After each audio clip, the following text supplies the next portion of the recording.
Right, buddy, welcome back to the latest Manchester United news. Now, in this video, we'll be talking about Saudi and Al Nassr making a bid for Antony. We'll also be talking about the latest on Sesko to Manchester United and his preference to the club that he wants to join. We also have some more news, which again we'll talk about some other topics in there as well. But this came out from multiple sources today that Antony is set to join Al Nassr. Al Nassr in negotiations with Antony. Antony want to sign Al Nassr. Al Nassr want to sign Antony. Al Nassr made an offer to sign Antony. Manchester United won around 50 million. There's also competition from European teams. Al Nassr, Cristiano Ronaldo, and George Jesus' team are interested in signing Antony. Al Nassr signed the purchase offer from the players. There's competition from European teams. United asked for 50 million. So first of all, do I think 50 million is what United are going to get for Antony? Absolutely not. I don't think we're going to get anywhere near that. We've seen obviously João Felix go. I can't remember the fee that he went for, but I think in terms of Antony, you'll probably get 30-40 million max. And again, that's not bad, to be fair. If we get 35-40 million for Antony, I'd honestly be over the moon. I think the Saudi move's perfect for him. Again, he has, I wouldn't say many European clubs are interested. The one thing that hasn't come out is it hasn't been anything from an Ornstein or Romano or even a Ben Jacobs, who has been pretty credible this window. So that would be something definitely to look out for. But certainly Antony exit talks have been heating up. In the last week, there's been talks about Atletico Madrid, now Saudi. So again, it feels like he is going to be the next Manchester United player to leave. And again, if he does go to Saudi, he'd be brilliant. He'd get good money. He'd be out of Manchester United way. And I think it makes a lot of sense for this deal to happen. Again, you always have to think about, will this deal happen? Probably not. I hope so. I hope Saudi would come in. There's been nothing concrete though. There's been no huge development from any other sources. So we will have to see what develops. I'm hoping though that they do come in for a bid for Antony and they do get him, because I think Saudi would be a good move for him. I don't think he wants to stay in Europe. So yeah, we'll have to wait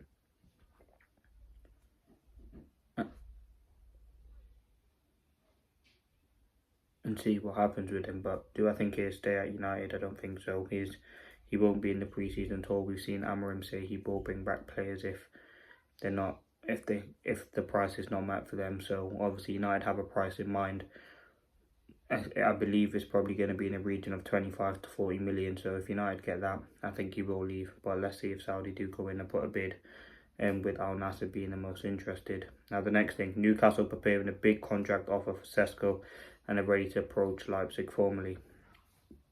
Then we have some other things as well. Manchester United and Benjamin Sesko and Newcastle, have registered their interest in Sesko. No negotiations. Sesko would prefer a move to United than Newcastle. I don't know if he would, because I feel like Newcastle are in such a better position than United at the moment. I think they're a team that again got Champions League.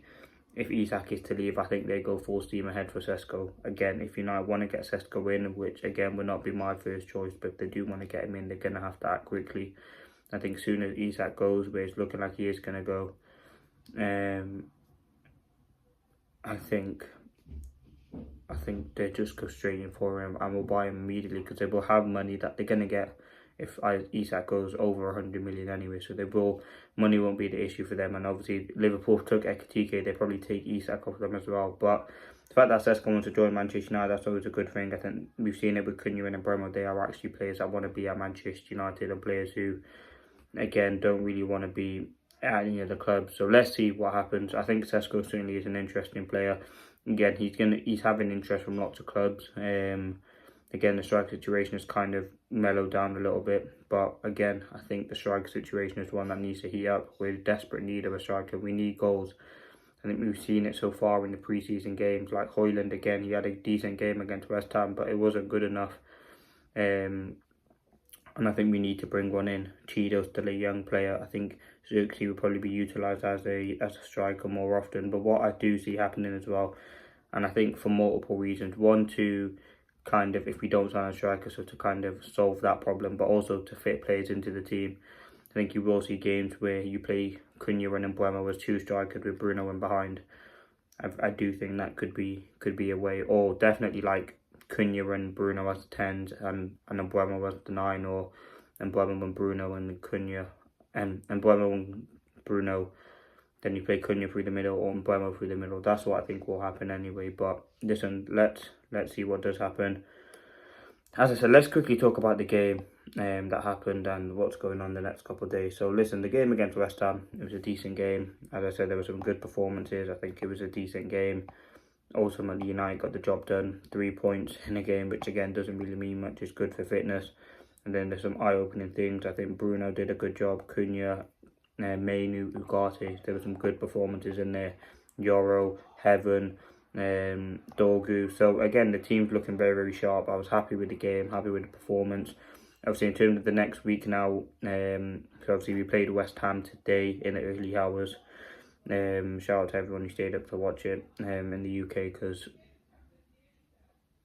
and then Thursday we have obviously West Ham, which again Mbeumo won't be part of, and then we have Everton on Sunday the 3rd, which is next week. So let's see what does happen. It's a big week. Make up to date going into the new week now with the latest transfer news. Let me know your thoughts on Antony's exit to Saudi Arabia and the likelihood of that deal happening. We've also got let me know your ideas and your thoughts, really, not ideas, your thoughts on the Benjamin Sesko stuff, the likelihood of that happening. I think that is a big deal. I think that's a deal ultimately Manchester United want to get done.